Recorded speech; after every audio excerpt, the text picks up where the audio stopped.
आप सभी बच्चों को मेरा नमस्कार। नीट का पेपर कैंसिल हो गया और वापस से जो है एनटी ने नीट का पेपर कैंसिल करने के बाद री एग्ज़ाम कराने की घोषणा कर दी है। और जिन लोगों ने पेपर लीक किया है उसके ऊपर सीबीआई जो है इंक्वायरी लगा दी है। अब एक बहुत इंपॉर्टेंट चीज़ है जिसकी वजह से मैं वीडियो बना रहा हूँ। आज सुबह सुबह मेरे एक दोस्त का फ़ोन आया। दोस्त का नाम तो नहीं बताऊंगा, दिक्कत हो जाएगी मुझे भी और दोस्त को भी हो जाएगी। दोस्त आईबी में एक सीनियर पोजीशन पे बैठा हुआ है। तो दोस्त ने मेरे को दोस्त होने के नाते फ़ोन किया और फ़ोन करने के बाद बोला कि उज्जवल, एक बात ये बताओ,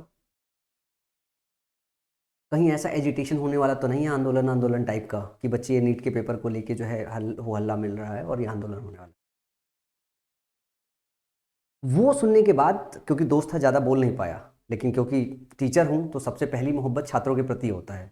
नीट से हमारा कोई लेना देना नहीं है, लेकिन मुझे तुरंत याद आया हमारी एसएससी रिफॉर्म की लड़ाई। याद है आपको एसएससी रिफॉर्म की लड़ाई? एसएससी रिफॉर्म की लड़ाई में छोटी सी खबर गई थी, छोटी सी खबर गई थी कि बच्चे मुखर्जी नगर पहुंचने वाले हैं।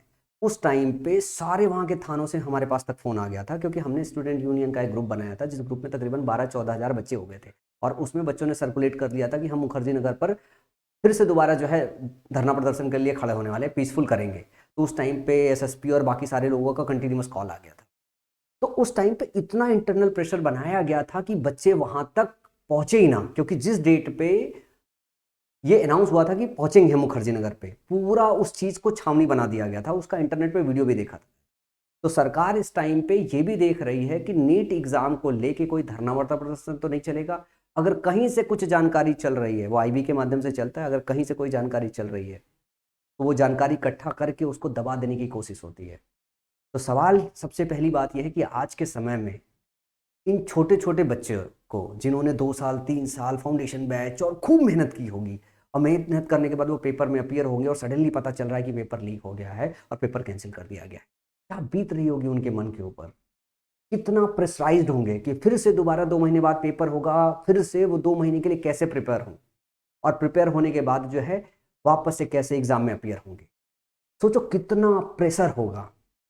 सवाल वही है कि आज के समय में जो एक काम किया जा रहा है कि पेपर लीक हो गया, सीबीआई इंक्वायरी हो गई है कि अब सीबीआई जांच करेगी। अगर इसके पहले भी आप देखोगे कि जितने भी पेपर लीक हुए हैं जिसमें सीबीआई इंक्वायरी का आदेश दिया गया, एक का भी सही से जो है आउटकम आया है? पिछली बार वाला केस देख लो, जिस बंदे को प्राइम सस्पेक्ट माना गया था उसकी चार्जशीट तक फाइल नहीं हुई। आज मैं सुबह अरविंद केजरीवाल की एक वीडियो देख रहा था जिसमें उन्होंने इन्वाइट किया जेनजीज को कि अगर आप 13 से लेके अभी तक देखोगे तो नीट के 4 पेपर कैंसिल हो गए और टोटल 73 पेपर लीक हुए हैं। जेनजी को आगे बढ़ के आना चाहिए, सवाल सही से पूछना चाहिए, और हमारा भी मानना है कि अकाउंटेबिलिटी सही से सेट होनी चाहिए। सरकार को कोई ना कोई प्रोसेस बनाना पड़ेगा कि पेपर लीक एकदम ना हो, और गलती से अगर लीक हो गया तो लीक करने वाले लोग एकदम थर थर कांप जाएं। लेकिन ऐसा कोई अकाउंटेबिलिटी का सिस्टम सेट नहीं है कि लोग डरे। अगर जो प्राइम सस्पेक्ट है वो 3 महीने में छूट के नेताओं के साथ घूमता फिरेगा तो दूसरे का मन और बड़ा हो जाएगा, तीसरे का मन और बड़ा हो जाएगा, चौथे का लीक कराने का मन और बड़ा हो जाएगा। सवाल नीट एग्जाम का नहीं है। पिछले 10-12 सालों में 73 से ज़्यादा एग्जाम्स लीक हुए हैं। राजस्थान का केस याद है, यूपीएसआई का, इतने सालों की लड़ाई के बाद यूपीएसआई का पेपर कैंसिल हुआ है। कौन सा ऐसा जगह है जहां पे पेपर लीक नहीं हो रहा है? हर आए दिन पेपर लीक हो रहा है। तो क्या सही से सिस्टम को करेक्ट करना पड़ेगा, अकाउंटेबिलिटी सही से सेट करनी पड़ेगी। और अकाउंटेबिलिटी कैसे सेट करनी पड़ेगी, उसके लिए क्या करना चाहिए? क्या महाआंदोलन एक रास्ता है? क्या सरकार से सही मायने में सही से सवाल पूछना नहीं बनता है?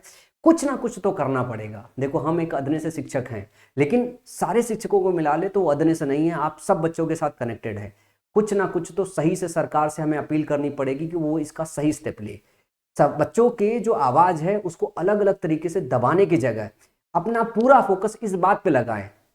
मतलब इनपुट लिया जा रहा है कि कहीं अगर नीट एग्जाम को लेके अगर कहीं एजिटेशन होने वाला है, कहीं धरना प्रदर्शन होने वाला है, तो उसको सरकार दबा दे तुरंत ही, छोटे छोटे में ही दबा दे। अगर इस चीज पे ज्यादा फोकस करने के बजाय अगर वो फोकस करें इस बात को लेके कि पेपर लीक करने वाला माफिया गैंग कौन है, उसे पकड़े और उसे सही से सजा दिलाए, तो शायद अगली बार किसी का पेपर लीक करने का मौका ही ना मिले। लेकिन होएगा ही नहीं। सवाल मेरा आप बच्चों से पूछना है जो एसएससी की तैयारी कर रहे हैं, जो नीट की तैयारी, जो वीडियो देख रहे हैं, इस टाइम पे सही मायने में जेनजीज को क्या करना चाहिए? क्या आप लोग को लगता है कि महाआंदोलन करने की जरूरत है? क्या आपको लगता है कि सारे स्टूडेंट को यूनाइट होके जो है एक स्टूडेंट यूनियन का ग्रुप बनाना चाहिए, जिसको एक कॉन्स्टिट्यूशनल बॉडी लार्ज स्केल पे ले जाके वो करना चाहिए, ताकि वो स्टूडेंट के हितों का ख्याल रख पाए? क्या इस तरीके का कुछ ना कुछ करना पड़ेगा, कोई ना कोई तो सोल्यूशन निकालना पड़ेगा। मेरे पास इसका सोल्यूशन नहीं है, शायद किसी और शिक्षक के पास नहीं होगा, लेकिन अगर आवाज बड़ी होगी तो कोई ना कोई सोल्यूशन इसका निकलेगा। सारे पॉलिटिशियंस को, सारे अपोजिशन पार्टीज को सामने साथ में आना चाहिए, इस मुद्दे को गर्मजोशी के साथ उठाना चाहिए, ताकि इसका सोल्यूशन निकाला जा सके और अकाउंटेबिलिटी सही से सेट किया जाना लगे। आपको क्या लगता है इस मुद्दे पे कि इसकी अकाउंटेबिलिटी कैसे सेट किया जा सकता है? क्या आंदोलन इसका तरीका हो सकता है, या दूसरा क्या तरीका है? क्या आप सोचते हो? नीचे कमेंट सेक्शन में लिख के बताइए। हम शिक्षक होने के नाते, ऑर्गेनाइजेशन होने के नाते, हमारा पहला धर्म है आप बच्चों के साथ होना, और हम आप बच्चों के साथ हैं। मुझे लगता है सारा शिक्षक जो है जगत आप सब बच्चों के साथ होगा इस टाइम पे। अलग सर बहुत गुस्से में हैं, अभिनव सर बहुत गुस्से में हैं, एनबी सर बहुत गुस्से में हैं, खान सर बहुत गुस्से में हैं, क्योंकि ये बच्चों के भविष्य का सवाल है, उनकी मानसिक पीड़ा का सवाल है। ऐसे में सरकार को अकाउंटेबल होना पड़ेगा और इस सिस्टम को सही करना पड़ेगा। आप इस मुद्दे में क्या सोचते हो कि सरकार का इस तरीके से ये पता करना कि कहाँ एजुटेशन होने वाला है उसको दबा दे, या सरकार को सही मायने में वापस जाना चाहिए कि भाई कौन है माफिया, उसको पकड़ना है?